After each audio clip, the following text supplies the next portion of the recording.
Hello, hello, hello, everyone. Welcome to another Sree Global Call. This is our COVID-19 show, and we've been doing this every single day for 44 straight days. That means 44 days of lockdown in New York City. You can see my wife in the back. She's hanging out with us. Hi, Rupa. Hello. Follow her. She's on Twitter, Rupa Online. She just decided that after 44 days, it doesn't matter anymore. We are all giving up, and she's just relaxing. Everyone, please hit share right now. Find me on Facebook, on Twitter, on YouTube, on LinkedIn, and hit share and tell folks to join us. We have a fantastic show for you today, all about doctors, and we are going to get a chance to talk about medicine, take your health questions from around the world. We have three fabulous doctors who are joining us, Dr. Sujana Chandrasekhar, Dr. Marina Kurian, and Dr. Lisa Ganjhu. Please hit share right now so that you can bring your friends, tag them. Even if they come later, they'll still get to see us. Tell us where you're watching from. Tell us how you're doing through this crisis. This is our COVID-19 show. Sree COVID-19 call is the hashtag. I want to thank our two awesome producers, Vandana Menon and Rose Horowitz. They're both tweeting Vandana_Menon and Rose Horowitz 31. We would love to have all of you tweeting, sharing, posting about this, and just find me on Twitter, on Facebook, on YouTube.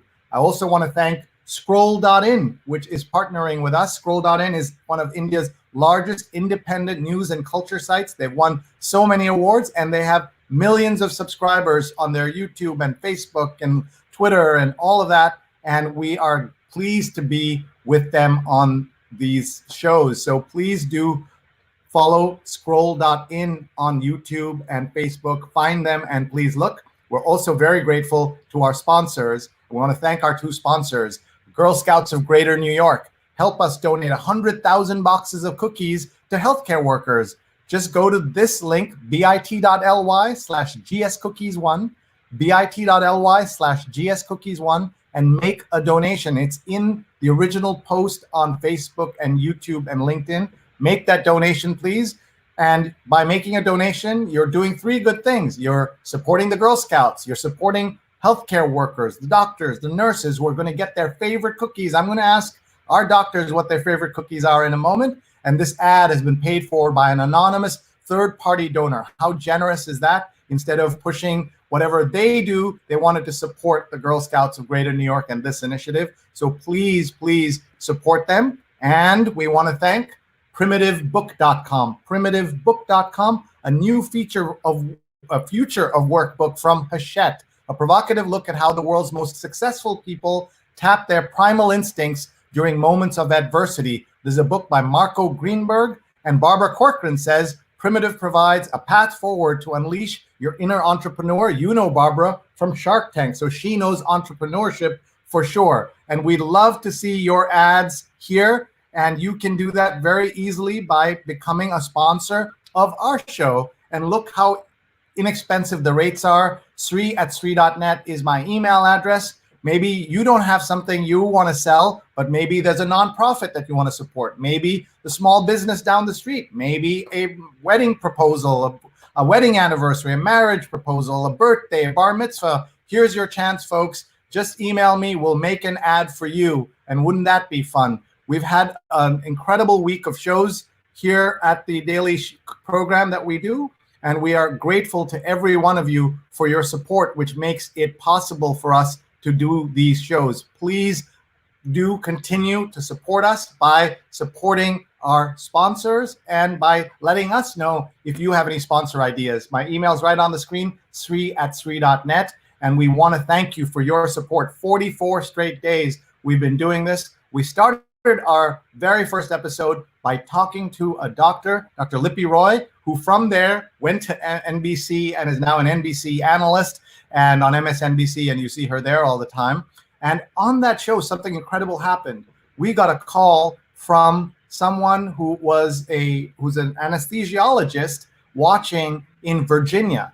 And she called this show, which was not even a show then, barely, and asked our doctor questions about the coronavirus. And that told me that day, there's something real in what we're trying to do in bringing people together from around the world. And we're so grateful to everyone who's been part of this journey. So without further ado, let me bring on my guests. I'm giving them the warning that I'm about to put them on camera. So here we go. We're going to bring them all on. I'm going to unmute their mics so that they can join us and they can say hello. And here we go. 1, 2, 3. Hello.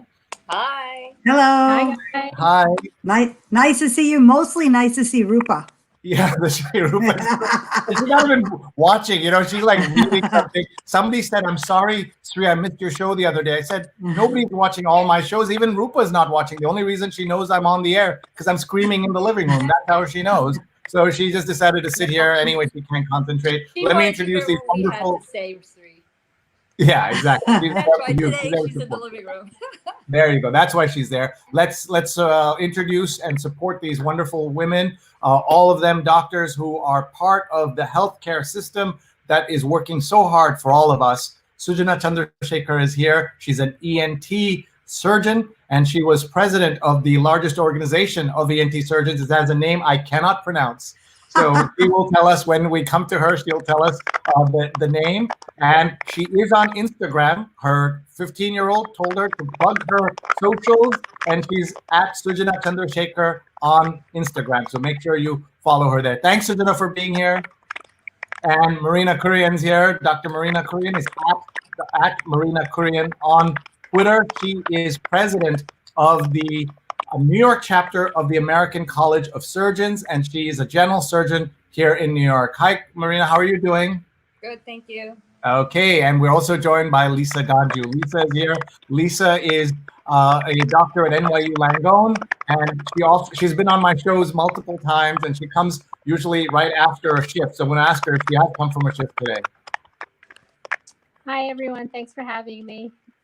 So yes, I'm a gastroenterologist and hepatologist, and I'm really pleased to be here. And were you on it? When was the last time you were in the hospital? About 2 weeks ago. So, okay, so good. Yeah. So you've been out for a little while. Let's just say hello to everyone who's checking in from around the world. Let's give them our greetings. Let's see here who's here. Jonathan's here. He's always the first. He's got the mask on in the East Village. Thank you. Marielle's watching from Kansas City. By the way, if any of you have been to these places, of course, apart from New York, I want to hear that so we can reminisce about the food or whatever it is we got to do there. Let's see. Tim is watching from Pennsylvania. Let's see here. Who else? Pepinetta says, thanks for this forum, watching in New York. Tim says, love this thumbnail, so clean. What he's talking about, folks, is that I have been learning design, and I used to design my thumbnails to look like this, and now they look like this. And that's because of all the great support, and also for some of my friends browbeating me and say, the thumbnails have to be much cleaner, so stop making such a mess. Stop making such a mess is what they said. And that's what we're seeing here. Shamir's watching from Boston. Everybody tag your friends. Tell them you're doing this. We lost Lisa for a second. I'm sure she'll come back. Jordan's watching. Good work. And Jordan's the doctor. We'd love to have you, Jordan, on the show. Just let me know. Email me, sree@sree.net. Former Girl Scout here. Michelle is here. She's a former Girl Scout. Me too. Oh, nice. Okay. For a little while. My daughter for much longer. Okay, nice. What rank? What is the rankings in Girl Scouts? What is she? I was a cadet. She is she's a cadet, I think. Gosh, I'm a terrible mother, but I buy a lot of cookies. Yeah, that really matters. So Nali's watching from LA, and Michelle's also in LA. Hey, folks, say hi to each other, get to know each other. Two wonderful friends of mine. Great to see you. Rose is here. She's live tweeting at Rose Horowitz 31, and Vandana Menon is also live tweeting. Follow them. Follow the hashtag. And Sonali says, Sree, I'm amazed by your ongoing energy. You got to keep moving, otherwise I'd collapse. Because you got to keep laughing or you would cry. This stuff is so complicated. And Tim says, Dr. Sree's sponsorships work. Don't wait. Sign up today. Thank you. Tim was my first sponsor. I'll never forget that. Thank you very much. Who's the lady in the background? Rupa, somebody on Twitter was asking that. That's my wife, hands off. Yeah, Amazon Zach is watching. Hello. So I don't know what's going on there. Andrea says hi, and she says hello. And Chris is watching. Chris is making sure he says hello to me and to his wife. He hasn't said hello to the other ladies. We noticed that. So we hope he does soon.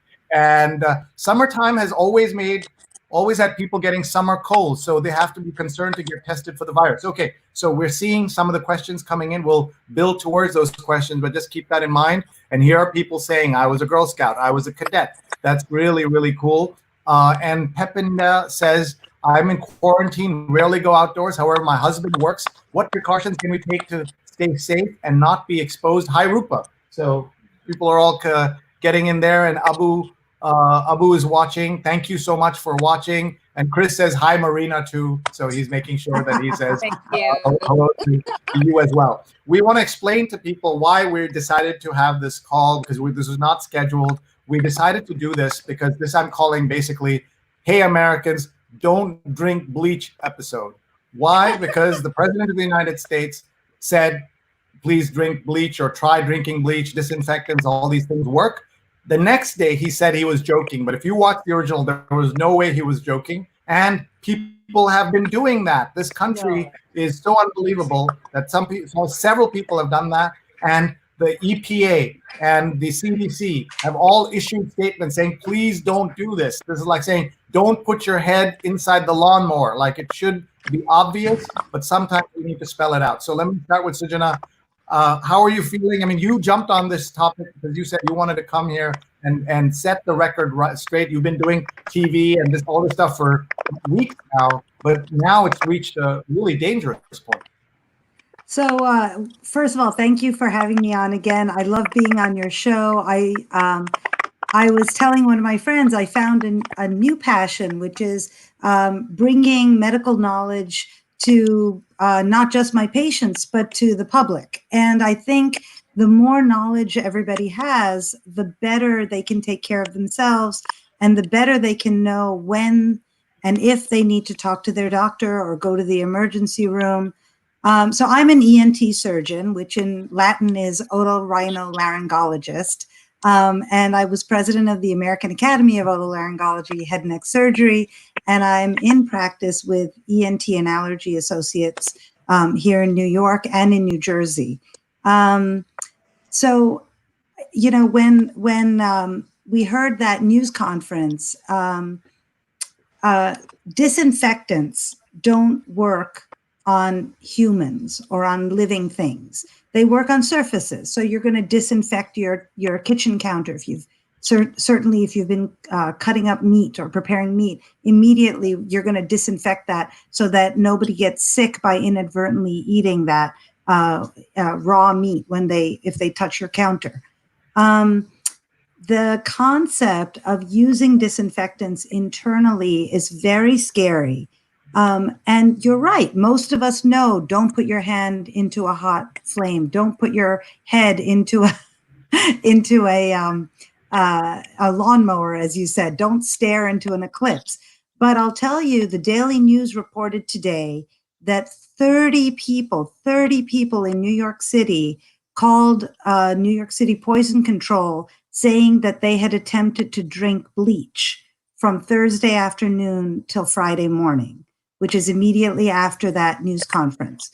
So we all look to our political leaders for advice. So I think flippant words are difficult for us to control. As an ENT surgeon, we unfortunately see the bad effects of toxic ingestion or caustic ingestion a lot.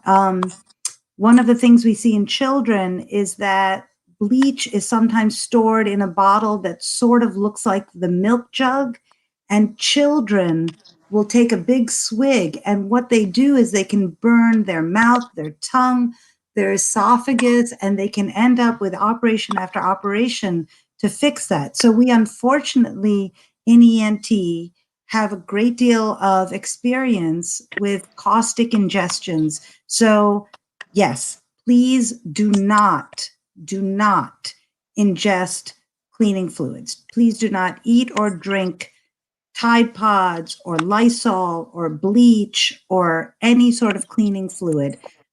We have many physicians and scientists looking for answers for us for COVID, but we need to be cautious about using things that are not at all safe. Thank you so much. Lisa Brown Bell says hi. Shout out to Sujana.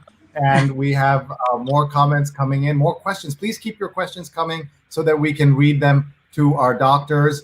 We also said, and Sumana also says hi, Dr. Chandrasekhar and Dr. Kurian friend. So that's nice. Everybody's connecting. We love that. Let's go to Dr. Kurian. Dr. Sujana was saying all this with a straight face. I mean, how do you not kind of yell at your patients when things like this happen? You're a general surgeon, means you do work sort of most of the body, and that means you see a lot of things, right, Doc? Yeah. Marina? So, yes, absolutely. You know, I don't have a lot to say about that. I mean, I have a lot to say, but I will not share on the show the things that Trump said and the sheer lunacy of his conjectures. Okay, we'll leave it at that. However, if people drink bleach or they take a disinfectant and they put it in their mouth, as Sujana said, they can have burns. But what happens is also the entire esophagus can get destroyed. Patients need multiple surgeries. Patients have died from this, and it just ruins a life. You have a life right now. And I think the other problem is that, as usual, you know, some of our political figures I'm sorry, we're having a little trouble line, so we're just going to see if we can get her back. But Dr. Ganjhu, Lisa Ganjhu is here with us. Lisa, what are your thoughts on what's happening here? What we're talking about? Lisa? Yeah, I've actually seen damage from the esophagus from drinking bleach, lye, any of those types of corrosive agents, and it's just devastating what will happen when people do ingest it. So I've seen this quite a bit endoscopically. People wind up developing strictures and permanent damage of their esophagus, and it's quite sad. The misinformation of non-doctors giving medical advice is wrong, especially when they do have a lot of medical backups, and I think that needs to be reserved to them. But surface cleaners work on surfaces. They don't work on our bodies. They actually cause damage to our bodies.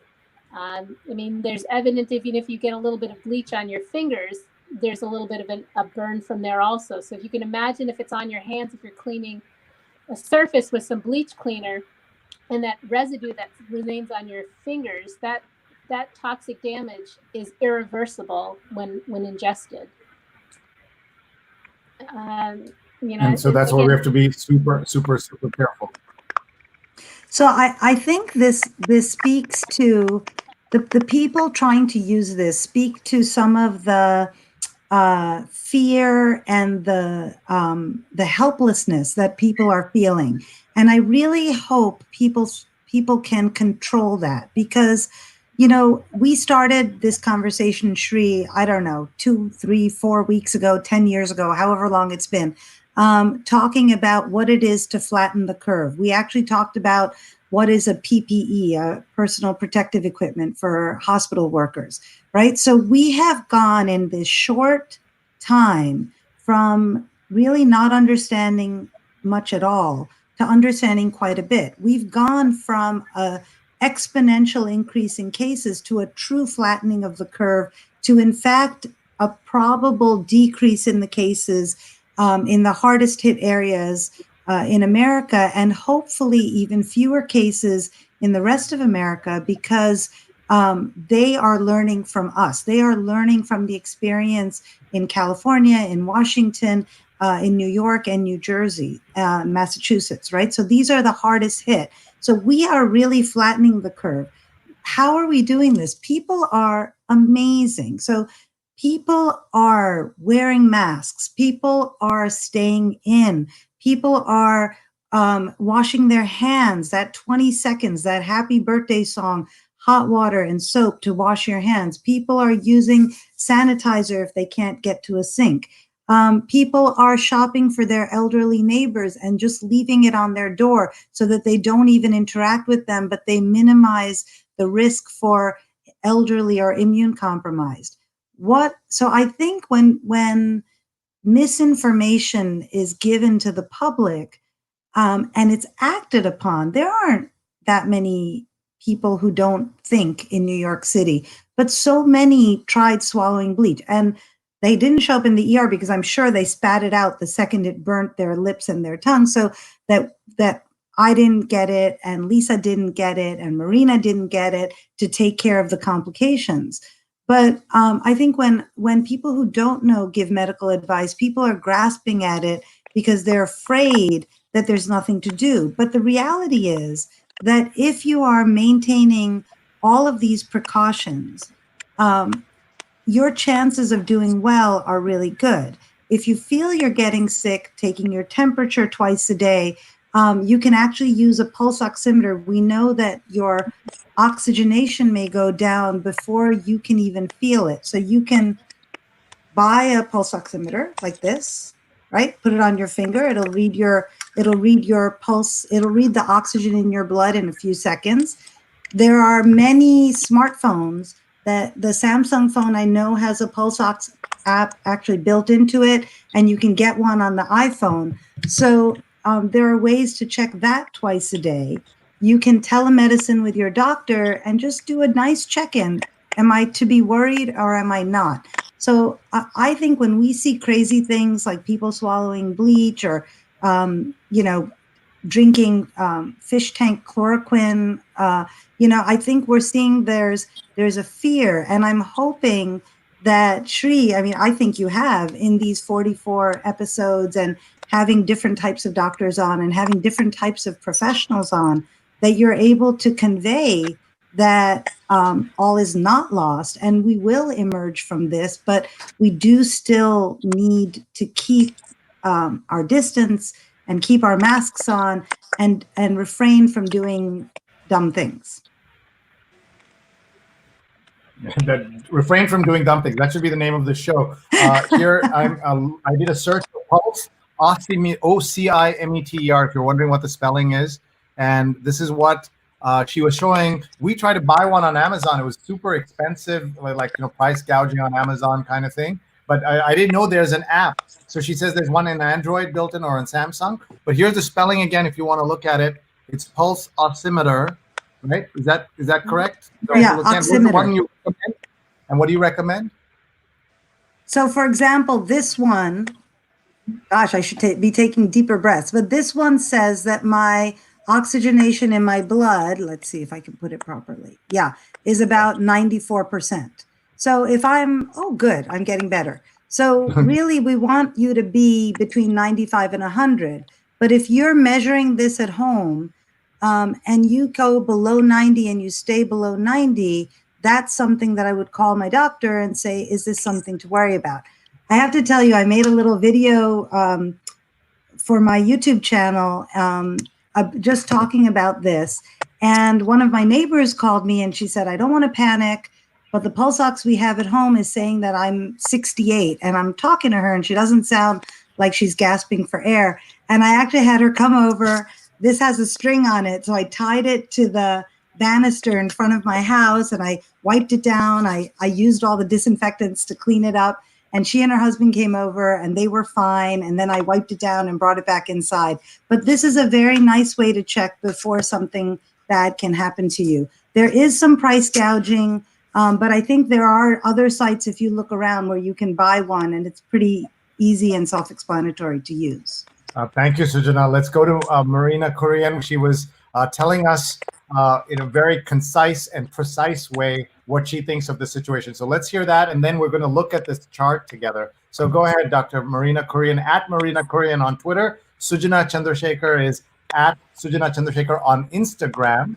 And Lisa Ganjhu is Dr. Lisa Ganjhu on Twitter. We'll show each of them. They all have a YouTube channel. And so each of them has their own YouTube channels, and we're going to show them also in a little bit so that we can get them all more subscribers. So go ahead, Marina.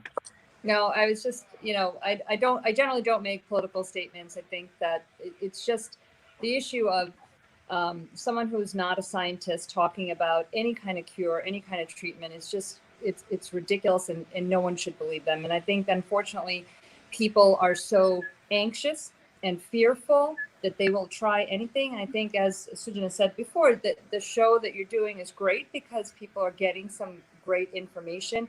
But the most important thing is not to panic and to realize, as Sujana already said, that everything we're doing in terms of masks and being home, I've been home for 5 weeks. Okay, it's hard. It's hard.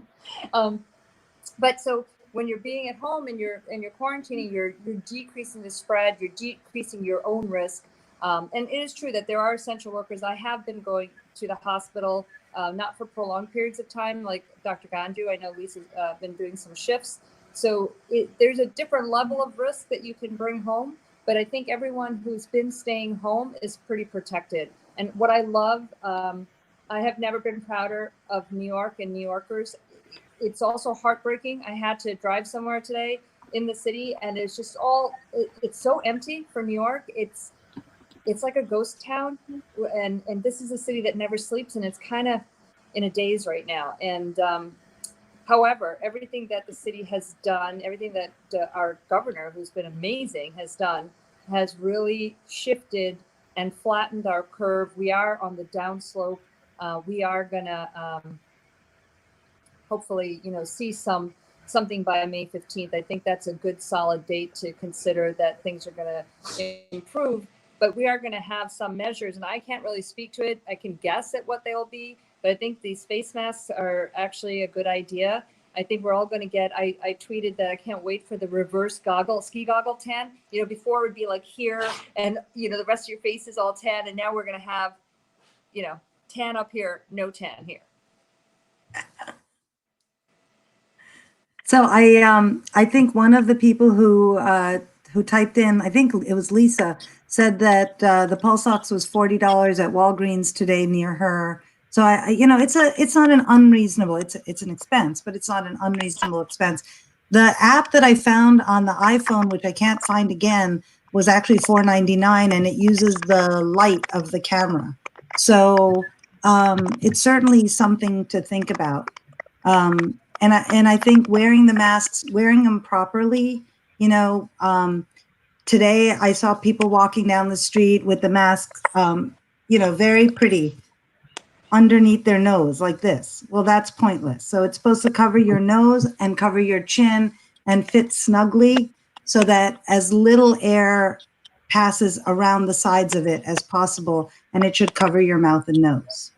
Thank you, doctors. Let's go to Lisa Ganjhu. Before we do that, I want to remind everyone, please tag your friends, please hit share, please post your questions. So many good questions from around the world have come in, and it's so good to see these. They're very, very helpful for the doctors to see. We have also people watching from Mexico. Susanna's watching from Mexico. Nita's on Long Island. Prem's in New Jersey. Michelle, as we said, is in very sunny Los Angeles. Pranya's in Silver Spring. And so many different folks are watching. Here's a question that we'll ask Dr. Ganjhu first. The question was, summertime have always had people getting summer cold. Do they get tested for virus? Does the heat, with people watching in India and elsewhere, what do you tell folks about the heat and how that is affecting this? So I'm having just a little bit of trouble hearing you. Can you just repeat the question one more time? Sorry. Oh, better. Yes. So the question was, heat in the summer, they were, can you get a summer cold, he says, but can you get the flu in the summer, and how is this different? I think some people under the false understanding that heat and sunlight. Oh, I think we just lost her. So sorry. We'll bring her back. Lisa Ganjhu, when she's back, we'll ask her that question. Let me just see who are the other folks who are posting comments here. So many good questions. Okay, here's a question. I'm in quarantine, rarely go outdoors. However, my husband works. What precautions can we take to stay safe and not exposed? So one of you take that, Marina? Sure. It depends on what her husband does for a living, right?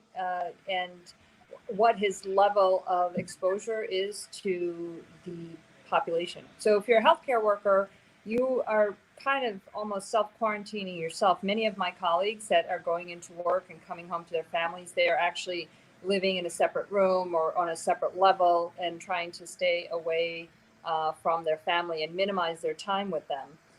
And what's happening for people who are being deployed, actually, that's what all the hospitals are calling them. When you're deployed to a COVID unit or an ICU, that is for a set amount of time.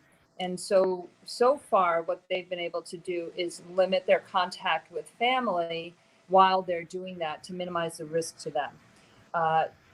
The person who posted the question, she's going to be fine. The husband should somewhat restrict what he's doing. In general, though, they say if you're, and a lot of people in healthcare, we're getting tested for COVID. And so if we're negative and we're not working with active COVID patients, then we're okay when we go home and we don't necessarily need to self-quarantine. I think that all the measures we're doing with the hand washing, when you're in the public wearing the mask, but also when you're really at work and dealing with a lot of people wearing gloves, I think that mask, gloves, and limiting that type of exposure is going to help, and she should be okay at home. But if he's in healthcare, then they may want to consider, a little bit more of a quarantine. Okay, I think we have Lisa back. She posted in that he works in the supermarket. I think Dr. Kurian is 100% right. The only other thing I would say is when he gets home, he should actually head straight for the showers. He should strip, take a shower, really wash up, kind of wash the day away, put on whatever clothes he wears at home, and then they can interact. And I think, part of the concern is that people can be transmitting COVID without knowing that they're infected, right? That can happen for up to 7 to 10 days before somebody gets symptoms. I saw a patient in the office last Wednesday who found out the following Monday that she was COVID positive. So I think the people at the front line, whether they're in the healthcare industry, whether they're supermarket workers, whether they're a bus driver, they're all wearing masks and gloves. And I think at the end of the day, it's the showering and getting rid of those clothes and then starting the second half of your day in your home as safe as you can. So that's great advice. Let's go to Lisa. We have a question here. This is sort of political, I guess, but do you think targeting WHO is part of Trump's campaign? I don't know if I'm particularly qualified to talk politics, and it's probably, as a physician, it's the safest not to talk politics. But going back to the whole thing of what we can do as citizens of the world is soap and water. Honestly, that's really what's going to combat the coronavirus and COVID-19 is washing your hands with soap and water. If you're out and about and you're walking, you're working, in any type of industry like healthcare or the service industry, when you get home, leave your clothing at the door, or put it in a hamper to get it washed and go straight into the shower and just wash the day off. And as we were saying earlier, that's really the only way to combat this terrible virus. It's all about washing it away because the virus can't live on its own. It needs a host. So that host will go from person to person. So if you wear a mask, that virus can't get transmitted. If there's not another person for that virus to jump to, it's not going to live anymore. So that's really the simplest way of talking about how to control viral replication is just by not allowing the virus to replicate, and it replicates in people. So, again, people who are working out and about, just wash your hands as soon as you get back home. Don't touch your face. Don't transmit the virus from surface. Stop doing that. No. Don't touch your face. I touched my mouth. Did you see that? Now I'm like, where's we did. We all saw that. Clorox off the screen. That's what happens. It happens that way. Just when you say you don't want to do something, that's when you wind up getting that itch. Your nose winds up itching like crazy when you tell people don't touch your face. Your eyes itch, your nose itch, everything itches at that point. Yeah, that's true. All right, folks, we just have about 20 minutes left with these wonderful doctors. Please get your questions in. We're going to do quick questions and quick answers because there's so many questions. Vandana Menon asks, do I need to wear a mask if I'm running as opposed to, I presume, walking where maybe the virus is most easily spread? That's what I also think. Is that true? Sujana, go ahead, please. You're wearing a mask so that you don't give your disease to other people. So the answer is yes, you should wear a mask when you go for a run. Wow. Okay. Everybody agrees, right? So, well, okay. I ran today and I wore a bandana. because Okay, so that's the same thing. I don't think I could have worn a mask. And certainly a lot of people have N95s. You can't run in an N95. You can barely think in an N95. You can't right. run in an N95. I mean, yeah. So, but if you're wearing one of those masks that are looser and you loop on the, I saw people running, most of them had it down. The only thing about particle transmission and aerosolization of that virus is that the harder you breathe, the more likely you're going to spew a little bit more. So if other people are running without masks, I would wear a mask just to protect yourself from those people, because you don't know. I mean, I know I'm negative, but I still ran with a mask because I thought that was the appropriate thing to do. So anyway, I think that if you protect yourself, and that would help you, because people, when you run, most people are breathing heavy.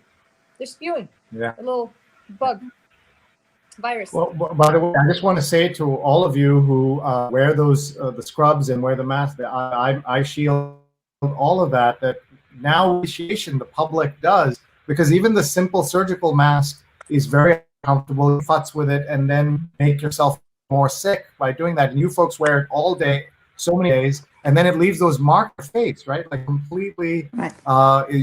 There's like a new scar, like we were talking about. Yeah, it also smells really bad, so I can see why people are hesitant. Sujana, let's see, are there symptoms that present like COVID-19 that actually just the allergies? So yeah, that's a great question, because it's high allergy season right now. So if you normally have seasonal allergies, you normally have itchy eyes, a runny nose, maybe some postnasal drip, a stuffy nose, those are your seasonal allergy symptoms. The hallmark symptom that we're finding with COVID in 69 to 70 something % is a clear nose where you can breathe through it, but you lose your sense of smell or taste. So taste is mostly smell. And we're finding that the virus hits the nerves, at the smell nerves, the olfactory nerves at the top of the nose. So if you have a nose through which you can breathe, but you can't smell anything, you need to call your doctor, because that may be your hopefully only sign of COVID infection. Okay, thank you. And this is where I give a shout out to our dog, who's really smelly. And that's how I know I'm still alive. And I don't have COVID. Because I've never been so happy for a smelly dog in our bed. Let's go to our next question. Michelle says, my kids are asking whether blowing wind presents any dangers when in public, because in LA, the weather begs to be outside. Some beaches are packed. Is it safe to be there? Lisa, over to you. So, yeah, we're seeing a lot of newscasts about in Florida where the beaches are all open. You know, if you can stay 6 feet away from your neighbor, then that's fine. But I don't know if that actually is happening. You know, it's okay to go out and about short amounts of time, honestly, and making sure that you have a good 6 foot radius of separation from people. But I mean, I know it's hard. Like when I was out in the park this morning too for a run, and you know, there were so many people out. It was actually more of an obstacle course trying to like avoid people that weren't wearing masks. I mean, I was wearing a mask, but it was just quite like I was getting a little irritated by seeing so many people out, like just out having picnics without having their mask on, and they were just out and about. And I'm like, it didn't seem like we were in a crisis mode. And it was a little frustrating because all you have to do is wear a mask and don't go out and about, and no one's heeding those recommendations. You can be a bandit. Come on, who doesn't want to wear a bandana and just run around the city? Like, that's what I did. I mean, you don't even need to have a surgical mask just as you're walking. I did see a lot of people with scarves. It was hot today. It was so nice in the city, and I think that's why there were so many people out. But any kind of covering works. So this time I didn't. And that's going to be again a problem as the weather gets better, because more people will want to go out. And so that's one of the things we're going to wrestle with. Ahmed says, happy Ramadan, Ahmed, and to all who are observing Ramadan. That's great. Jack Hoffman says the companies who made Lysol and Clorox had to put out statements saying don't ingest our products, even though it says it on the bottles and everywhere. It says, right, they're talking to little kids. These are adults that are making these mistakes because an adult told them that it was okay to do that. Ravin says disinfectants are being used on humans in India. It is a scary situation. We saw some of the photos of those migrant workers trying to head home to their villages from the cities, and at state intersections, state borders, they were sitting them down and then hosing them down with disinfectant and some kind of spray. Very, very scary stuff. Jack says, we look to political leaders to lead and show empathy, and that's what's needed now. Mark says, hello from Durham, North Carolina. Yeah, and someone agrees and says, yeah, they're spraying that on people. So Abu Baker says, simple solution, just go home, just stay home is going on, stay home is what she says. Yes, Marina, go ahead. So there was early on, maybe in January, they had a video that was a real video released from China, not by China, but somebody had photoed someone having a temperature check at a police stop point, and he was positive, and they essentially dragged him out and sprayed him down with something. And that's not the answer.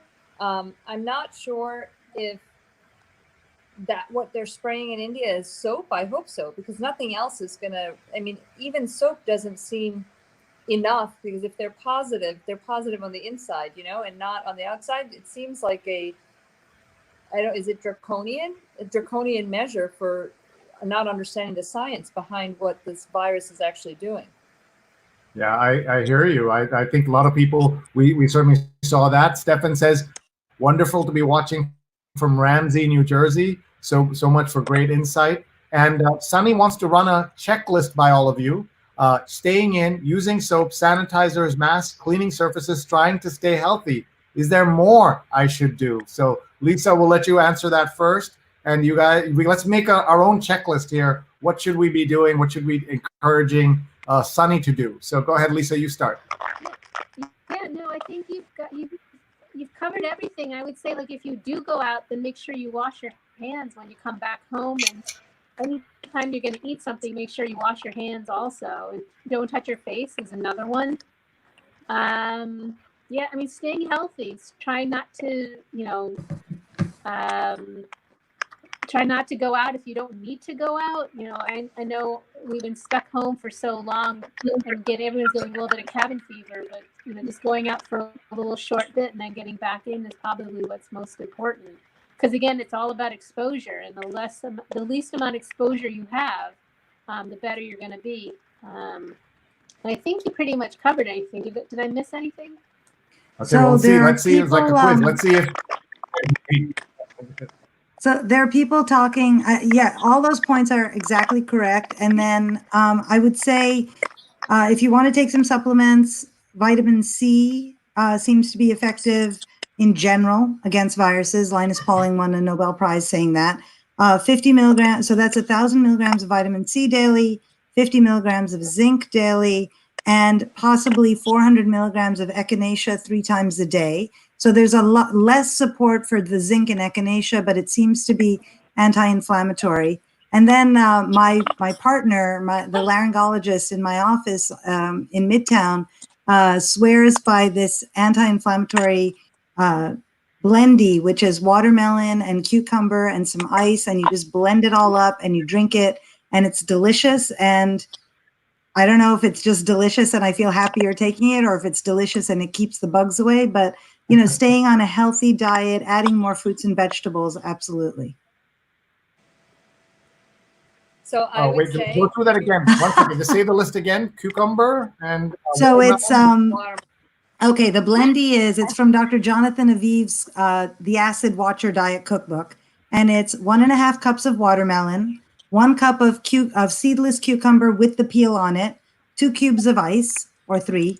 You blend it. You don't juice it because you want to keep the fiber, and just drink it up. It's delicious. And on a hot day like today, it's super delicious.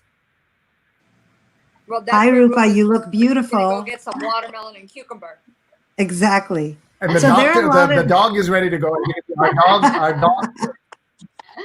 There are a lot of questions here about how to wear a mask properly, how to take off the mask properly, how to wash it. I don't want to plug myself, but I'm going to plug myself. I have a whole video on how to wear your mask properly and what to do with it when it's off. So if you go to my Instagram, you'll see in my bio the link to my YouTube page, and you can just look at the video, and hopefully that'll answer a lot of those questions. honestly, I learned a lot. I mean, I even learned which side is out from your video. So thank you for that. You're very welcome. Which side is out? I did. You think, how many master's degrees do you need? But apparently, You need 3 master's degrees to know that which is the outside of this. No, Let's look you at your need to Instagram have for a been, minute. no, you need to have been yelled at Thank by you. an OR nurse when you were a young girl, like the 3 of us. That's how we know how to wear our masks right. Just So so funny. I agree just so totally. everybody watching, just letting you know, she's going out to walk the dog, who used to go out 4 times a day, 3 times a day. Now she's going twice. That's the dog helping us. Her name is Tara, Tara. She's on Instagram. You can follow her. But Rupa, every time one of us goes out, it feels like we're taking a big risk. It's like going out during a war to forage for something. But it's so beautiful. It's also like, being in Chernobyl. There's something in the air that might kill you. And it just feels so risky, especially in a building, because you got to touch the elevator buttons and you got to walk through a narrow hallway. It's very scary. So, Sujana, tell us what we're looking at here. Which video should we look at? So I think there's the one of these guys talks about how to wear a mask. I think it might be the upper right one with the blue shirt, maybe. I don't know. One of those. Okay, let's see. Let's see. Is that? Let's see here. 1 second. Oh gosh. Today I want to talk to you about. Oh no, We're going to fast sorry. forward here. No, this is about pulse oximeters. You can Okay. But people should go to your Instagram, which is Sujana Chandrasekhar, and then click on the YouTube link here. Just click on this YouTube link, and that'll take you to Dr. Sujana Chandrasekhar's YouTube channel. And the reason she doesn't yet have a /Sujana Chandrasekhar YouTube channel is because she doesn't yet have 100 subscribers. So our mission today is to get each of these doctors 100 subscribers, or at least get us on the way. Please do that. Go find her and then follow her, so that once you get to 100 subscribers, then you can get your full name on there. And that's what we're going to try and help everybody do. Oh, that'd be great. I'll tell you, it's the please do fourth that for each video. of them. Sorry, Sujana, The 4th video from the left is good. the one with the mask. So you guys do it at your leisure. Very exciting. Pop up some popcorn.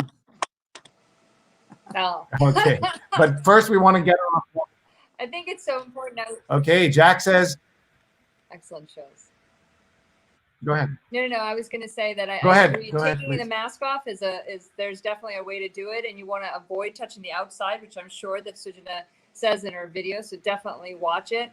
And there's also a thing, if you're coming in and you're really worried that you encountered something when you're outside. I tend not to touch a lot of things, but you can come in and have if you're wearing gloves, you can have a wipe ready for you to just wipe down the door handles, turn the water on, take the gloves off, wash your hands, and then you can, it depends on your sequence, but you can take off the piece of the mask from behind your ear and hang it somewhere. And the nice thing about the masks are that they know you can see where you bent it for your nose. So you kind of almost get to put it on the same way every single time, which is, I think, important.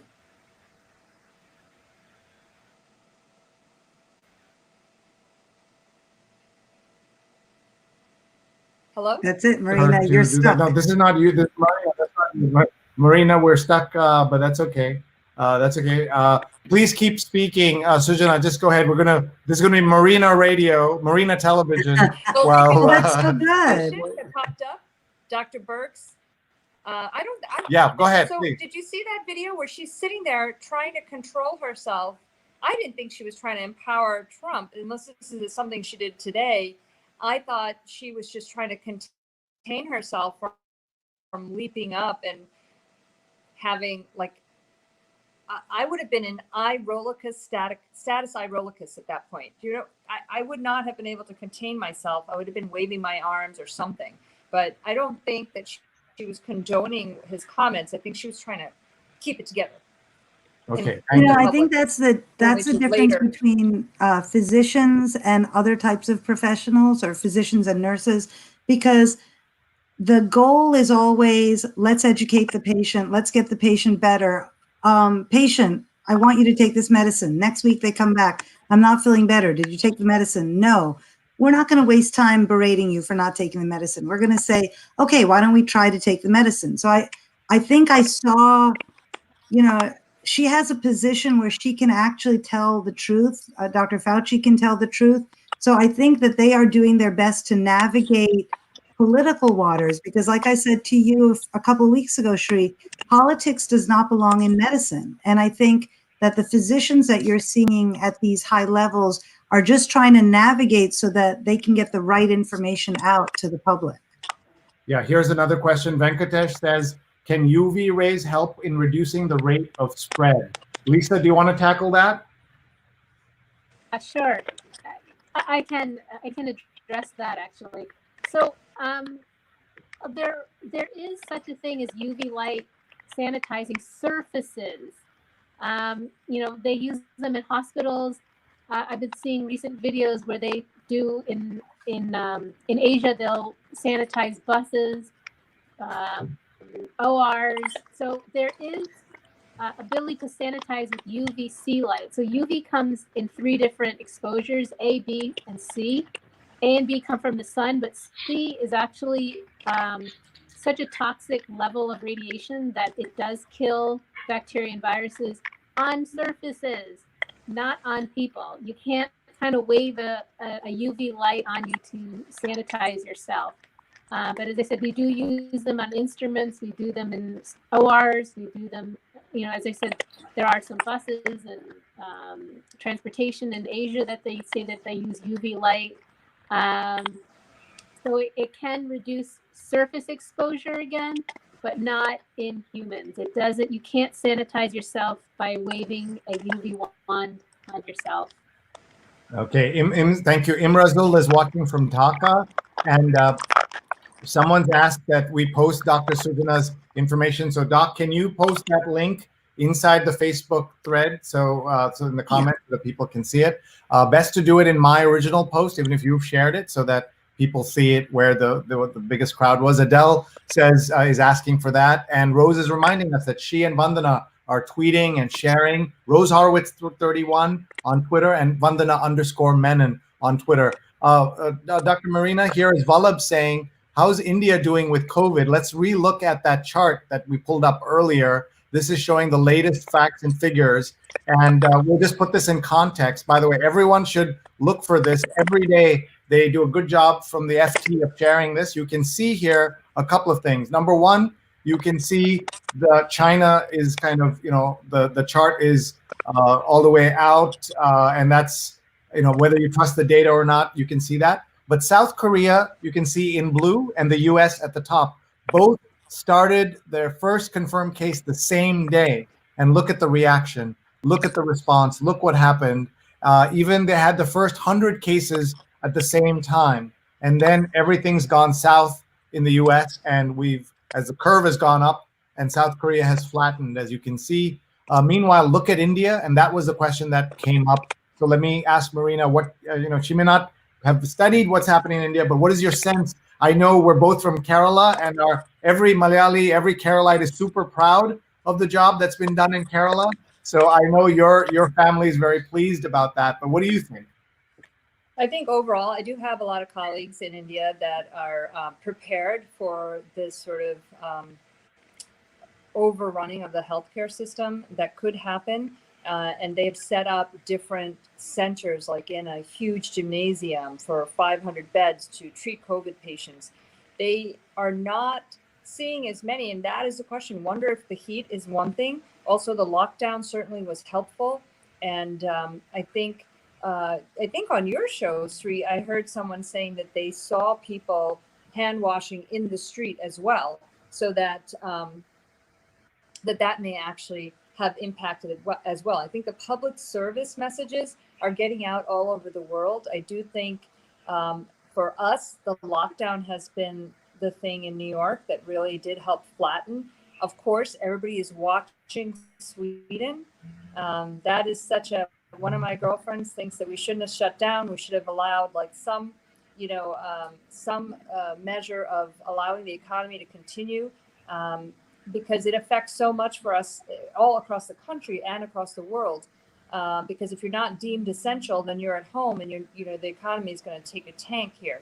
But I think the reason India may be doing better is because maybe of the heat and the lockdown. But the other thing is they're not able. There's no way they're going to be able, and nor is China able, to test 1.2 and 1.4 billion people. The U.S. is, I think, testing a lot more. We are much larger than Italy, but we are, I think, starting to see some flattening if you look at those curves. Certainly we are in New York, and we were an epicenter much greater than Seattle, Washington, and LA. Sujana, what is your sense of how, if you remember the very early shows that we did, and you were on one of the first, we were feeling so bad for the people in Italy because we thought that they were in such bad shape, which they were. And how did we, all of us are in New York, 4 of us in New York City and nearby, how did we become like this? How did allegedly the best medical system become like this? How did the greatest city become like this? There are other crowded cities, even in America there are. But explain that, please, because it's so hard for us to understand. So, I've been thinking about this quite a bit. I think one is New York, Los Angeles, Seattle. These are cosmopolitan cities where there's a lot of traffic. So before the shutdown, it was quite plausible to meet somebody who had been in China yesterday, or India yesterday, or Poland yesterday, or that morning. So I think there's a lot of cross traffic here, not just within the tri-state area, but nationally and internationally. I think our mistake in the United States was not to offer and do reputable testing in a widespread way. So the reason South Korea has really fallen well away from us and has really kept their cases, I think, to a minimum is because as soon as somebody was positive, they almost sent detectives out to see their first and second and third degree contacts and test them and really know which epicenters of disease there were and keep those down.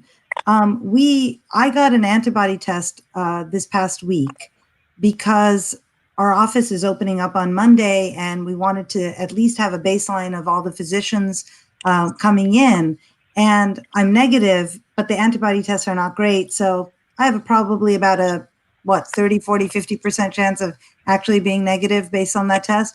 But I've never had a nasal swab because even though I'm a healthcare worker, I didn't have symptoms, so I wasn't sick enough. So I think had we made testing both with the nasal swab for the active disease and for the IgG and IgM antibodies, which is just a drop of blood, it's just a small pinprick on your finger.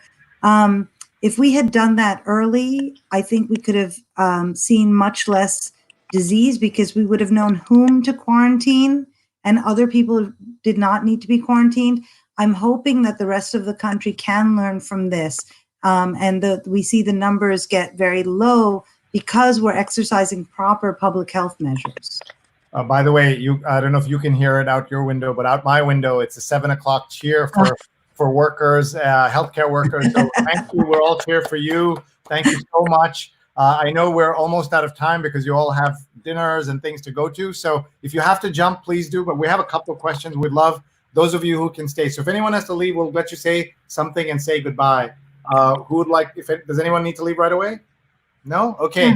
We have no lives. Yeah, your families are waiting for you, but this is a good excuse. Right? Our families see us 24 hours a day. That I'm pretty sure is burning, but I'm good. They'll on it. Okay, we're going to help Tejaswani here. Poor Tejaswani. Prasad says, my husband is in panic mode. He makes me wash every pack of milk and all the grocery packs we buy. Vegetables and fruits are soaked in salt water before putting it in the refrigerator. Is this necessary? Who wants to go first? I don't mind talking about that. I think washing down your stuff with like a Clorox wipe or something, it depends on, because people are touching everything, and especially your fruit and your vegetables. Like I go to the store, I pick out my fruit and vegetables and I'm touching them. So how many other people have touched it? So I get that level of concern. I have colleagues, so they're doctors that are putting them in a light soap and water, like rinse, and then taking them out and then rinsing them off in clean water. So I I actually think it's okay to do that, provided you're not ruining the fruit and the vegetables. And that happened to No, some I'm people. gonna. Soap gets absorbed in some of the, depending on the vegetable, right? The soap. So I'm going to be a counterpoint. If you remember Saturday Night Live, Jane, you miserable slut. So I'm going to say, when you bring stuff home, wash it with regular water. There are like those fruit and vegetable washes, but I've never used them. But you can wash them in regular water and then put them aside. So you can, if you feel like wiping down your milk, you can. But frankly, you're going to put it inside the fridge and leave it in the fridge. So don't drink it right away. After an hour or two, you can safely drink that milk. You can safely touch that carton. I think washing the fruits and vegetables, even washing the pre-washed. So my mother-in-law and I had a little tiff the other day, just a tiff. And, you know, because normally the spinach leaves are pre-washed. And I said, nope, it's the time of COVID. We wash everything again in the house, but just with water. So I don't think you have to be nuts, but you do have to know that you've touched things. Somebody else was asking, do you wear gloves in the grocery store? Do you wear them in the car? What do you do? A lot of grocery stores are offering wipes, so you can wipe the cart before you enter the store and after you exit the store. It's ideal to take the gloves off once you get back into, if you're driving your car. But if you are not, then once you've done unloading your groceries, go back and just run a Purell wipe over the things you've touched in the car, like the steering wheel and the gear shift. But the New York Times had a really, really helpful article on how not crazy you need to be regarding grocery store. And then there was another question where someone's 30-year-old daughter is making herself nuts and checking her own temperature like 10, 15 plus times a day. You don't have to do that. You have to check your temperature twice a day. You don't really have to do that unless you're in some sort of high risk category. And the CDC number is 100.4. So if your temperature is below 100.4, not 104, 100.4, then you're considered okay. All right, let's keep going. We have so many questions here. Karthik says, is plasma transfusion currently considered a treatment for COVID? If yes, what is the rate of success? So since we have so many, I don't want to call on all of you. So you can just raise your hand and I'll come to you if you feel you have something to say on this. Is plasma transfusion currently considered a treatment? Okay, Lisa and then Marina. Go ahead. Lisa, go ahead first. Go. Yeah.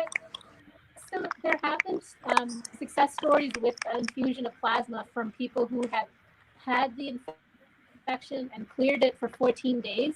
So they don't have these symptoms. There is a criteria that they have for accepting the plasma. So you have to be at least 14 days symptom-free, fever-free, everything. And then they're collecting the plasma and reinfusing it into recipients. And there have some studies, I couldn't tell you the exact number, but there have been some success in there. And there's a lot of research that's going on at this point with donor plasma. And we're hoping that this might be a life-saving mechanism. The management of COVID is so difficult, and that's why we haven't really found a magic drug or a magic pill. We're kind of going through a series of different types of therapy, and nothing has been really great 100%. But I think that's because the virus is we're still trying to understand the way it works, and we also have to understand how our body is reacting to the virus. So it's not as easy as just giving a pill or infusing some sort of antibiotic or any antiviral agent to help with the management of the virus. Okay, let's see. The next question is, well, first, Adele says, thank you for doing this. So all of you, thank you. Okay, the question about a shoe quarantine. They say, does the virus tend to settle on the ground more as it is heavy? So more feet washing, shoe quarantine? Who wants to tackle that?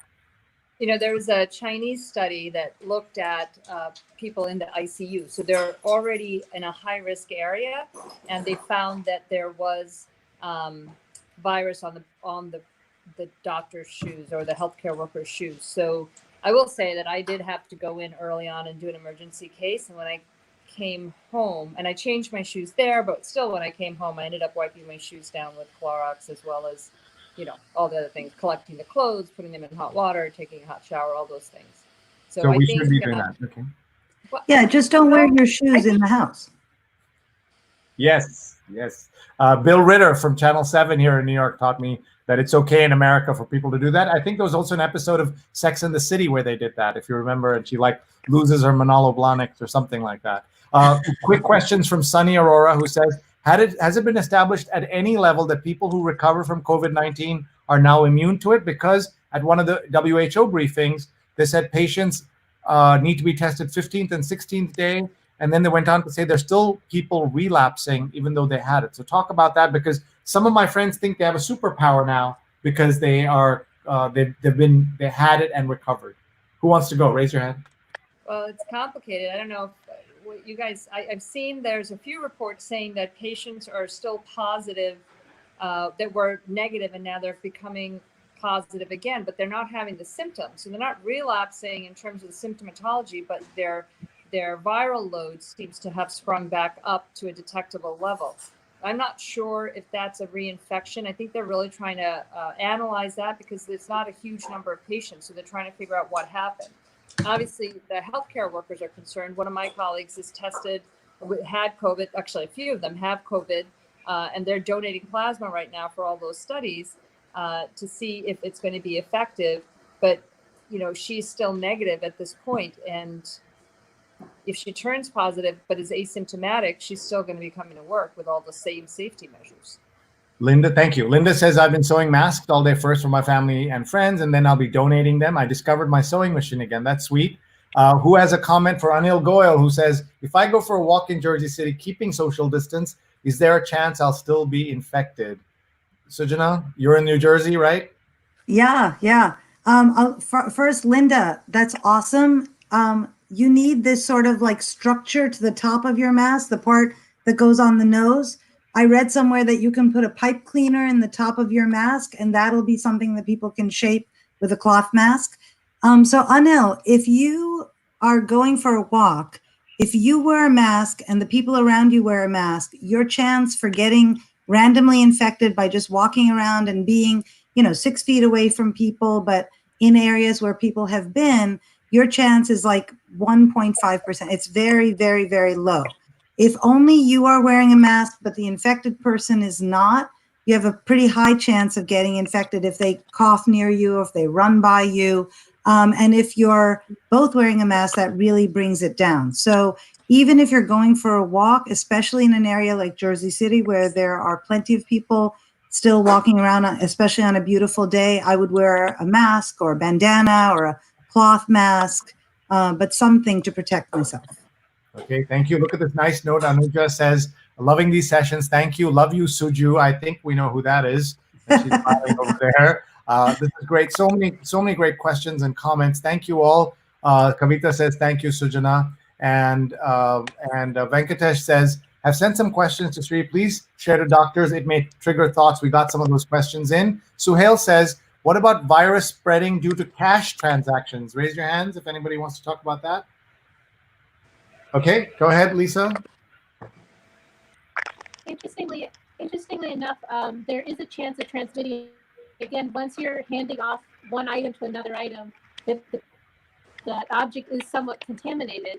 And interesting enough, a lot of restaurants, a lot of businesses that are still open are only doing credit cards and like cashless or touchless transactions, because the thought is that it can be transmitted on paper. So if you're infected, say if you sneeze into your hand, you handle that piece of that money and you hand it off to someone else, immediately that person has a risk of contracting the virus because of that contact. So again, if you can do credit cards or cashless systems so that you're not touching or exchanging anything, or washing your hands.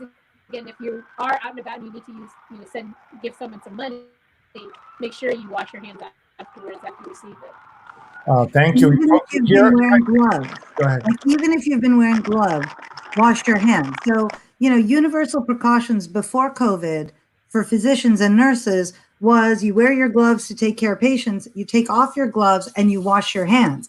And then you wear your glove again for the next, or a new pair of gloves for the next patient. So the hand washing doesn't get absolved because you happen to be wearing gloves. The 6 feet distancing doesn't get absolved because you happen to be wearing a mask. So these are in addition to the distancing and the hand washing. You can also wear, you should also wear a mask or wear your gloves.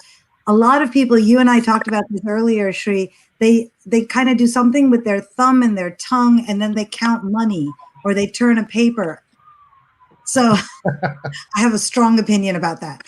But that's a way. So that's why money transactions can be gross in general. So if you're doing that, as soon as possible, either sanitize or wash your hands. Look, NA says, please answer Tejasvi's question, which we did.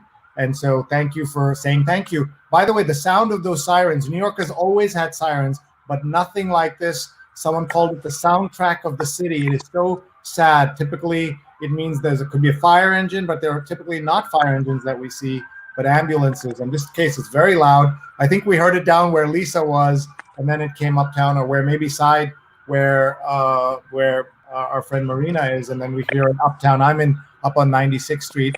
How do you remain safe while donating blood or plasma? Anybody want to tackle that? I think if you're going, I mean, you're going to be donating at a reputable place. So what they're going to do is they're going to have wiped down the seat for you.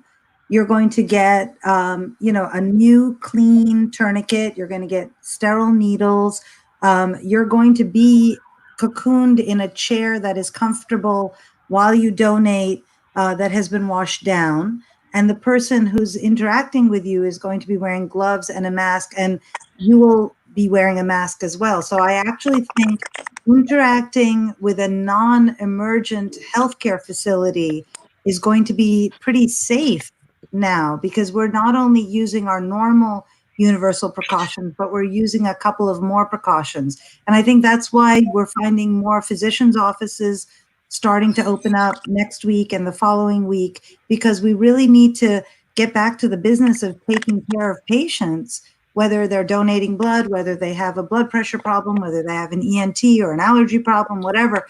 And so we need to get back to work, but we're spacing it out so there aren't too many people at the same time in the waiting room, so that we're using more than universal precautions on everybody. So I think you're very safe if you're interacting with healthcare in a controlled setting. I just want to say that Marina is usually used to having her phone and access to it. She's using the phone as a camera today, so I'm sure she's feeling fidgety about not having access to the phone. It's about to die. Yeah. Thank you. ABC, always be charging. That was social media weekend. Okay, so if you can all turn to the side so that we can see your faces, maybe you can address this chart here. What are we looking at, first of all? First, we got to take a picture of this. Hold on. Everybody do that again. We're going to take a picture. All right, now, what are we seeing in this chart, folks? What is going on in this chart? Well, I think this is, Sujana posted it, but it's exactly what she said before. If you're having COVID-19, you are going to still, wow, that's pretty high. If you're going to give it to someone who has a mask at 70%. That might be a little high, I think. That mask, that thing's reversed. Is it? Yeah, that might be a little high. But you shouldn't be able to just give it to someone who's wearing a mask like that high. I hope the percentage sign is in the wrong side, but directionally. In essence, both masks are the best. If you're both wearing masks, your chance is going to be significantly less. And of course, you don't know who any of these people are. You don't know. There's no sign that you might be one or the other, and that's why you need to be careful. And you're wearing. How many of us have given the side eye to someone who's coughing on the line that you're standing 6 feet apart to go into the grocery store or the pharmacy, right? You're like, you hear a cough, everyone in the line's like. Okay, if the virus lands on someone's hair, then that person, can that go into their hair or mouth? I mean, some of you, two of you have very long hair. One of you has shorter hair. I have no hair. So yes, go ahead, Lisa. Do you have a thought on this? I mean, I guess theoretically, absolutely. If it is on your hair and it goes into your mouth, or if you inhale it, or it somehow crosses your mucous membranes, I guess there is a chance of that happening. But I don't know what the length of life the virus actually has on your hair itself, but it just makes potential for that. Okay. You Next know, question. it's one of those, yeah, I'm just saying, I think that everyone in the front line should be wearing a hair cover. I've thought that for a while. It's landing on you. It's the whole idea of taking a hot shower when you get home, but it's always nicer if you have a hair cover.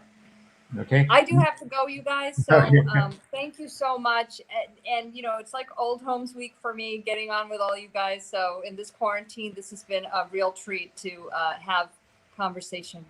Before you go, I just wanted to say one of the fun things about this is if this is Donald Trump's worst nightmare, right? 3 people with immigrant roots, 3 women of color, all telling him he's wrong. This is like the worst nightmare that he could have. Thank you, Marina. We'll suborn that. Okay, bye, you guys. Bye, Marina.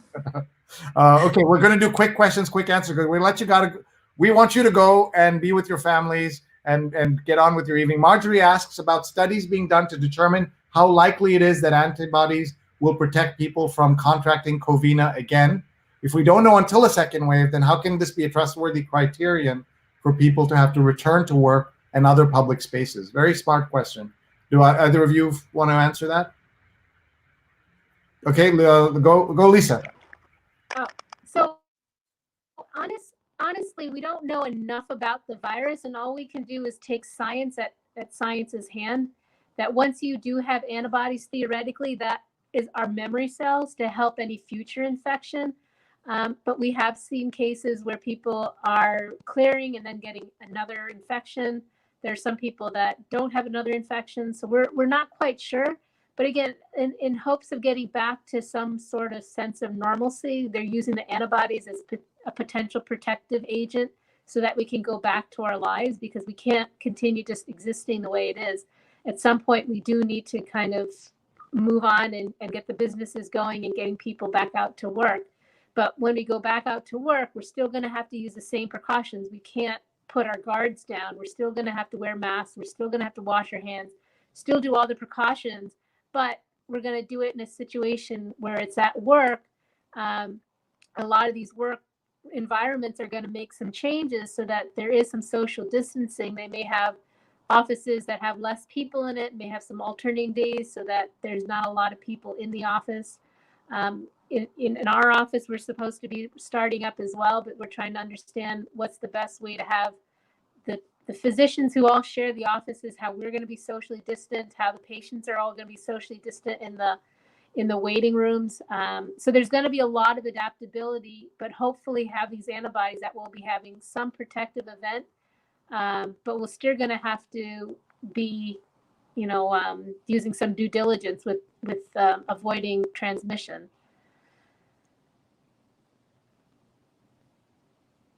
A thought on that? Yeah, 100% right. Okay, that's good. That's good. Let's keep it short. Linda says she found some 20-year-old pipe cleaners that have been in her kids' crafts drawer. Let's see. Courtney says, once we do find a vaccine, what do we think will be the scenario when another novel virus comes around? And by the way, also, there's no guarantee that people will take the vaccine, right? There are enough crazy people in this country and in this world that there may be people who won't take it. There are already celebrities who said, don't take it. There are TV stars and movie stars. Like, these people are going to cause folks to get in trouble. By the way, Kavita says, I wear a cap too when I go for a walk. So anybody have a thought on Courtney's point? I guess we don't know is the answer, but maybe so I mean, the answer by really smart people like Bill Gates and his crew who are working on this, and Tom Friedman, people who are really looking at it from a global perspective, is unfortunately we are looking at possibly the era of novel viruses. And the more we are prepared, so the next president should not fire the pandemic task force. And we should perhaps engage porn stars to tell people that they should get vaccines. Like, there's different ways we can access people to do the right thing. But I think the more that we provide as much herd immunity as possible, the more we continue to be clean. So every time you come home, take your shoes off at the front door, wash your hands. You know, if you've been in sort of like a lot of people surroundings, change your clothes, and then interact with your home and with your family. So I think we may be learning life lessons during this pandemic that hopefully will sustain us if and when the next bad thing comes around. Awesome. Mark says, if you just clear your throat, folks, give you the long eye. Michelle says, thank you. Michelle's fantastic journalist and friend of mine for 25 years. Michelle, is that possible? Mark says, all of you were amazing. And Karthik says, lots of love. Thanks. Mudashir says, maybe the cache is contaminated. You have to gear up, use sanitizer, cover your eyes and hands too. Marjorie says, my parents are getting antibody tests next week, and I don't want them to get a false sense of security either. And that's also true, right? Nothing is 100%. Nothing is 100%. And in fact, the antibody tests are actually far from 100%. So if we were not in a crisis, doctors would not be advising you to get this, because the sensitivity, which is the number of times that it's right, and the number of times it gets it right, and the specificity are both quite low for these antibody tests. So they're good to get. We need to start testing people. We need to make better antibody tests. Johnson says, what happens when an infected person sneezes on water? What about a water body like small ponds or water tank? How long will it live in water? I hope people aren't going in. I mean, they're on lockdown, so they shouldn't be going into public ponds, I presume. Talk about that. Does it last on floating water? So, you know, we know that it lasts for like 8 to 12 hours on a hard surface, like a steel surface. So if you're riding the subway or taking a bus or using a handrail, you should be wearing gloves, because those surfaces are keeping the virus on for 8 to 12 hours. For softer surfaces like newspapers, cardboard boxes, your mail, maybe a couple of hours. If it's a running body of water, like if it's a river, we always consider rivers and oceans to be quite clean. And nowadays they're super clean. Still water harbors a lot of interesting things in it, interesting little organisms in there. So I'm not sure about the still water, but I know that running water and ocean water is considered pretty clean, actually. Okay, let's keep going. Michelle says, hold on, that I cover my hair when I go shopping. I kind of have a shopping uniform, which includes a sweater to cover up my arms. That's probably going to change with the temperature heating up here in LA. I'll also say, by the way, if you go walk your dog and you put your hand on your leash like I do, and it sometimes goes onto your wrist, make sure you're washing when you come back up here and up here. I think that certainly makes a difference. Kavita says, have my shoe rack at entrance. Courtney says, that's right, considering some people won't even take the vaccine. And couldn't the virus mutate by the fall and every season after, like the flu, which is certainly it could do? Some people are wondering about swab testing and getting those records and what will happen with that. Courtney says, yes, good point, learning new life lessons. Everyone is living like paranoid New Yorkers or paranoid New Yorkers living in Paris, picking up shoes, washing hands, because Courtney is a New Yorker who used to live in Paris as well. And Kavita says, you're correct, Sree, nothing is 100%, including I think the one thing we're not hearing enough of is we're not sure. We don't know. Even the sainted Dr. Fauci doesn't know, and Dr. Bricks doesn't know. I mean, we are all learning. Courtney says, really terrific show, such great info, such great questions. Thank you so much. Let's see, here in San Francisco, only half the people outside seem to be following the rules. Pools are not safe, says Kavita. And Courtney says, Charlene Atkinson, you and George should watch this episode. Courtney says, us too, a shoot by the door. I think a lot of the public pools are closed. I think that pools are closed. I think golf courses are closed. Places where people congregate for any sports are pretty much closed. The basketball hoops in my town have all been taken down, and the areas are cordoned off, because we're really trying to get people to remain physically distant from each other. I think that's a really good point and something that we should all remember. So I'm going to give both of you a chance to say goodbye. Tell us what are the things you're thinking about, some final words of wisdom. Lisa, we'll let you go first. I think I will always say, wear your mask, stay home when needed or when you can. Reach out to people who are home by themselves so that there is some physical contact. We don't want you to be alone and be lonely. Just wash your hands, use your good judgment, and hopefully this will go by and we'll be ready for the new normal, because things are not going to be the same. Before we say goodbye to Sujana, I want to tell you about tomorrow's show, because I know you folks are going to love the show. People who are watching us now will love tomorrow. It's actually a plug for two different things.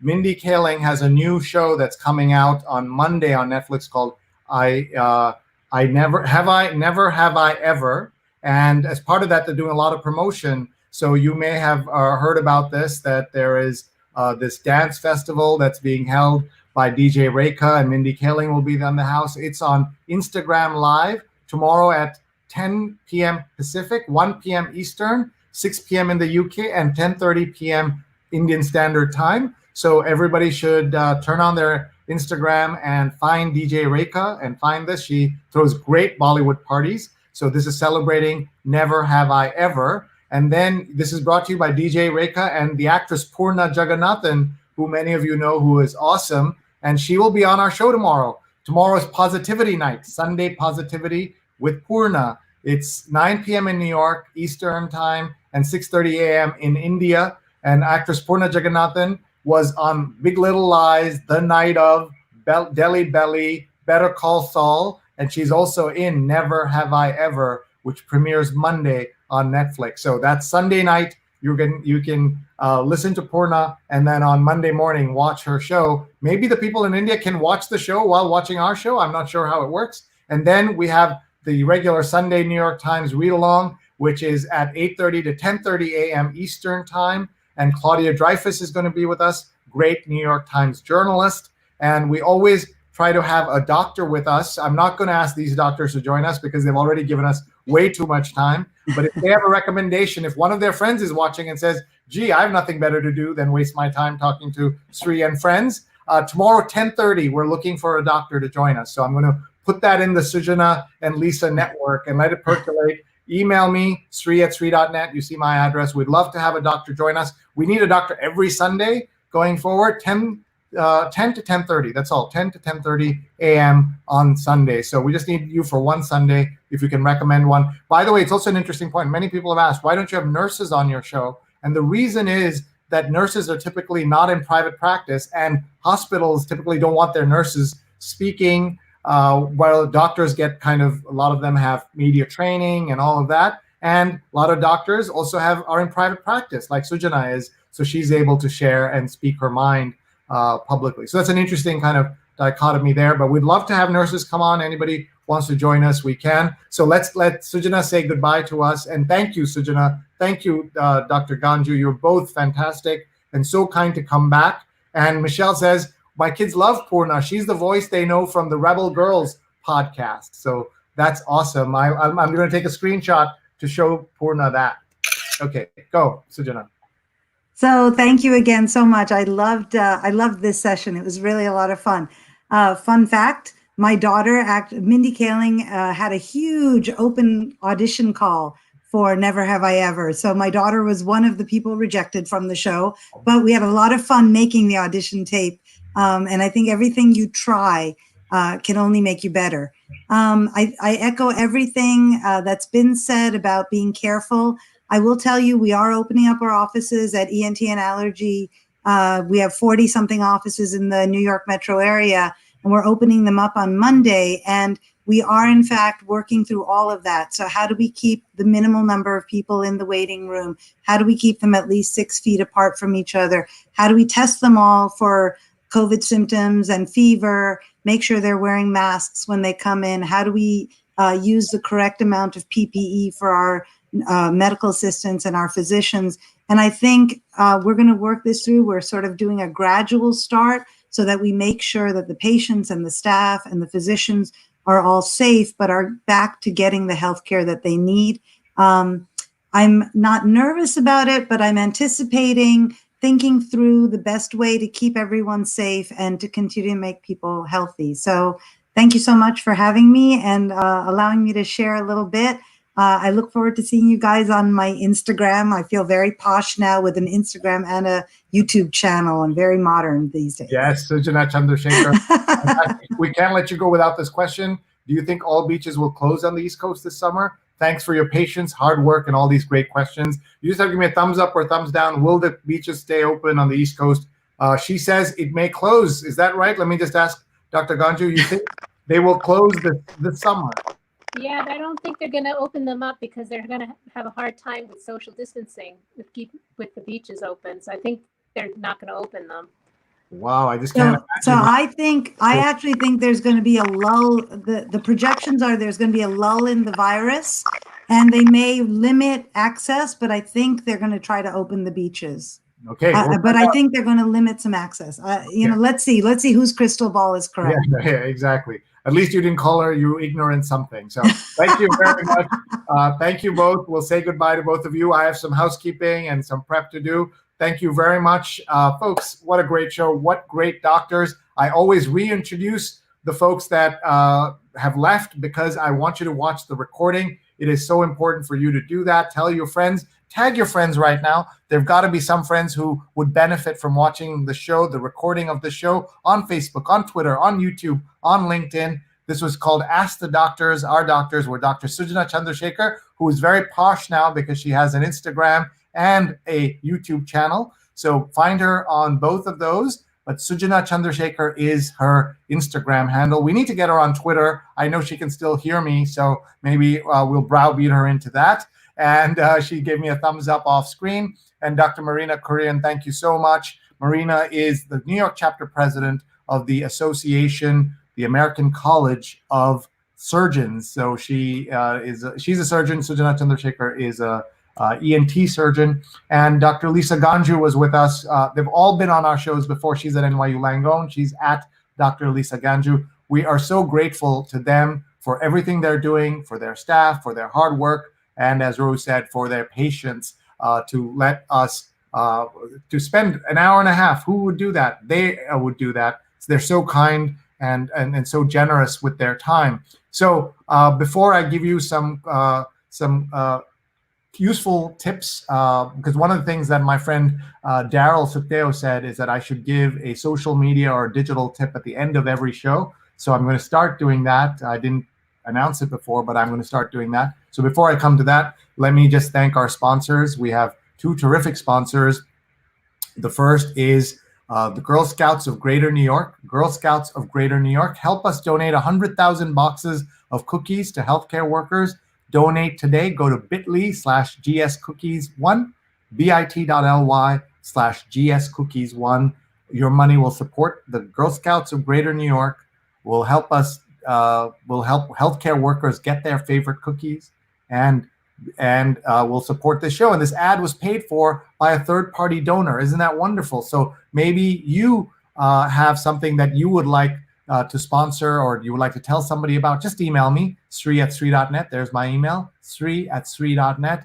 Email me, and I would love to hear about your ad, your sponsorship. It's very inexpensive, Sree@Sree.net. We'd love to feature your ad, or maybe you can do a third-party donation to something you would like to support, or something that you want to give access to, or some shout out to. How about a birthday greeting, graduation? How about a bar mitzvah, a birthday, bat mitzvah, Mother's Day greeting? Hey, that might be fun. Let's get you to do a Mother's Day greeting for your mom, and we'll do a nice ad for her on this show. So please do let us know. Please email me, Sree@Sree.net. We have one more great sponsor, PrimitiveBook.com. This is a new Future of Work book from Hachette, a provocative look at how the world's most successful people tap their primal instincts during moments of adversity. Book by Marco Greenberg, Tapping the Primal Drive. And Primitive provides a path forward to unleash your inner entrepreneur, says Barbara Corcoran of Shark Tank. So make sure you check out this book, Marco Greenberg. It's PrimitiveBook.com, PrimitiveBook.com. And I'm so grateful to everyone who has sponsored us, who has supported us, who has been so great. I always try to tell you if I've learned something today, or or anything interesting that I've done, I'll tell you that today I had my WBAI show, which is a spinoff of this show, thanks to all of you. And we had 3 great guests on that. We had Chef Grace Ramirez, who works with World Food Kitchen, and Chef Jose Andres. She's cooking thousands of meals in the Javits Center for New York City healthcare workers, frontline workers. She was so kind and so generous. So was NYC Comptroller Scott Stringer, who was asked about his political ambitions beyond this. Will he run for mayor? And he also lost his mother to COVID-19. And he says in part, blames Donald Trump. He said Donald Trump has blood on his hands, including his mother's, meaning Scott Stringer's mother. And then we were joined by Katerina Pistor of Columbia Law School. And I have to tell all of you, you've got to go see this. This is incredible. A great service for everyone to know about. Go to Columbia Law School's website. I'm just going to show you what it looks like. It's a new book.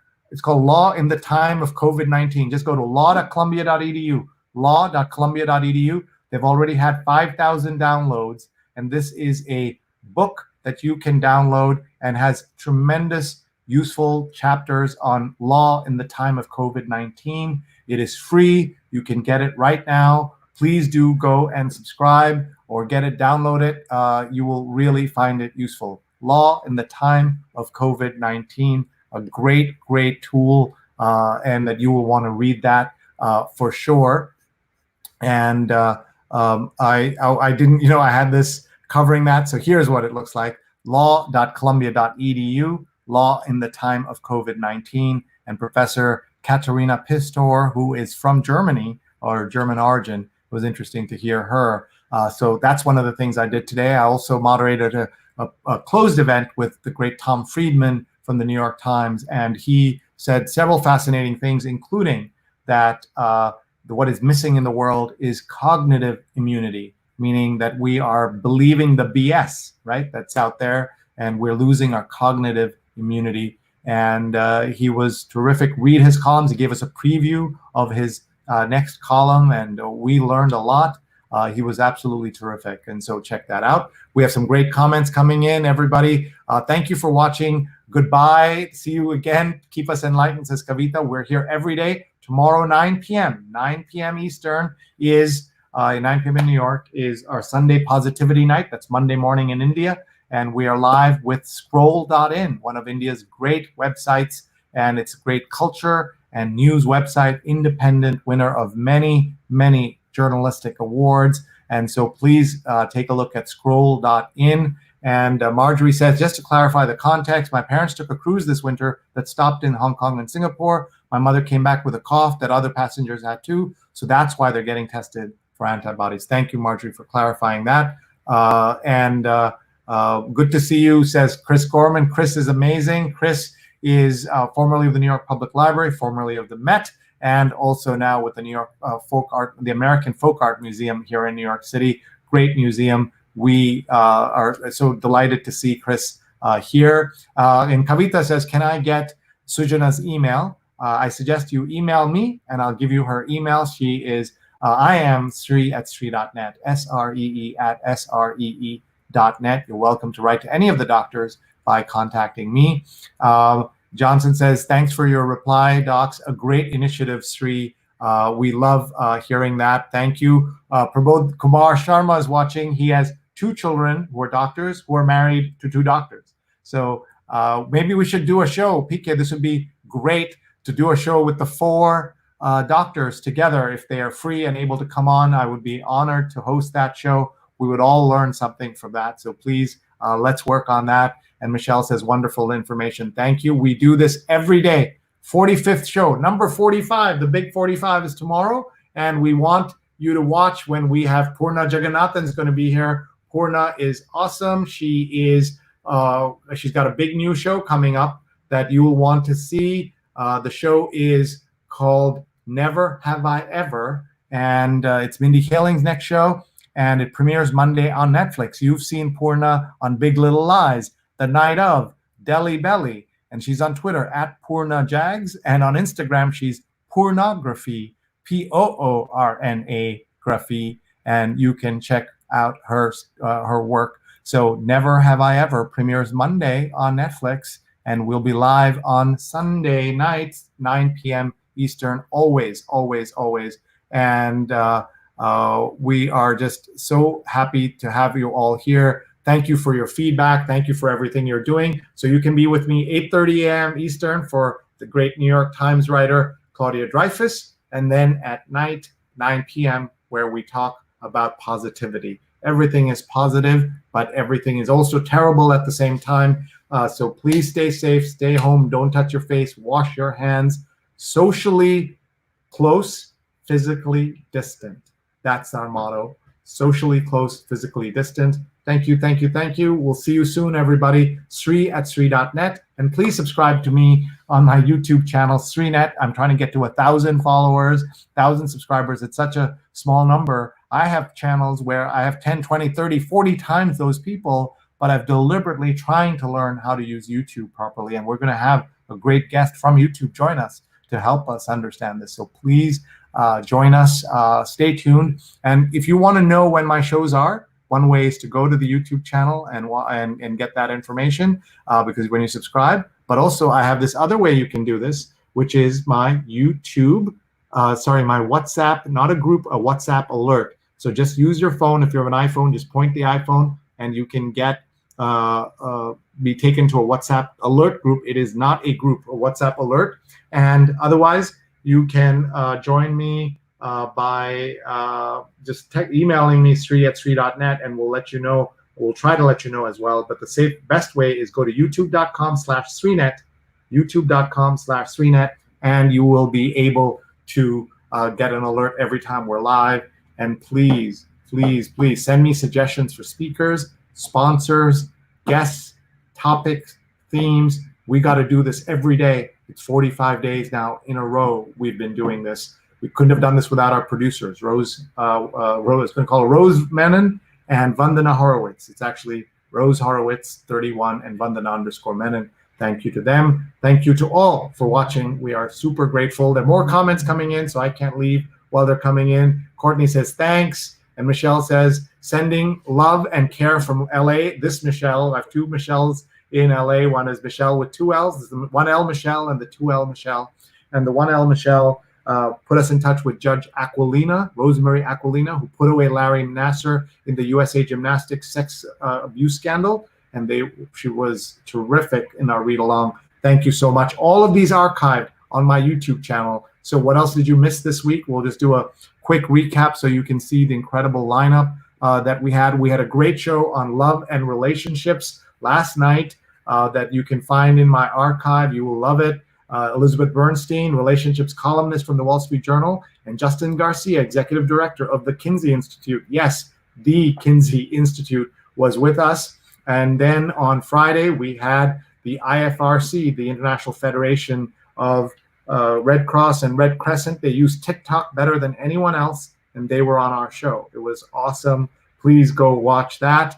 We also, my team, hosted this incredible show for Salute to Stratford. It was Shakespeare's 456th birthday, 456th birthday. We had the pastor of the church he went to, where he was buried, the school that he went to, 600-year-old building, the Royal Shakespeare Company, the Shakespeare Birthplace Trust, the mayor of Stratford were all on our show. That show was executed in 70 hours from start to finish, from idea to execution, 70 hours. So if you need help for a show, or you have a Zoom call that you want us to improve, you have a conference you're thinking of canceling, call me, email me, Sree at sree.net. We can help you. We're helping so many places, big universities, small conferences. We can help you. Please get in touch, Sree at sree.net. On Wednesday, we had Ambassador Richard Verma, former ambassador of the US to India, incredible speaker, such great insights. We had an Ask the Doctors. This is funny, on Tuesday I had the Ask the Doctor, and I thought we wouldn't have to do an Ask the Doctor for another several weeks, but I didn't know the president is going to tell everybody to drink bleach, but that's what he did. Scott Chudnoff was here, the OBGYN chair at Stanford Health, and Professor Dr. Bernadette Atagan watching from Heidelberg, Germany. She was awake at 2 in the morning speaking to us and sharing information. How awesome is that for her to do? And then Monday, we had our Twitter tutorial, Marcy Alberher and Susan McPherson and me sharing our best Twitter tips. All of this, and that's just 1 week, folks. We have 45 days of content, 45 days. Please hit share. Please tag your friends. We love you. Thank you for being here. Thank you for your support. Kavita is laughing at the bleach, and Christine Dalbello says hello, or she's applauding. Thank you very much, everybody. We are so grateful. I can't wait to see you again, 8:30 a.m. for Claudia Dreyfus from the New York Times Eastern Time, and then 9 p.m. New York Sunday Positivity, 9 p.m. Eastern. Thank you very much, everybody. Send us your feedback.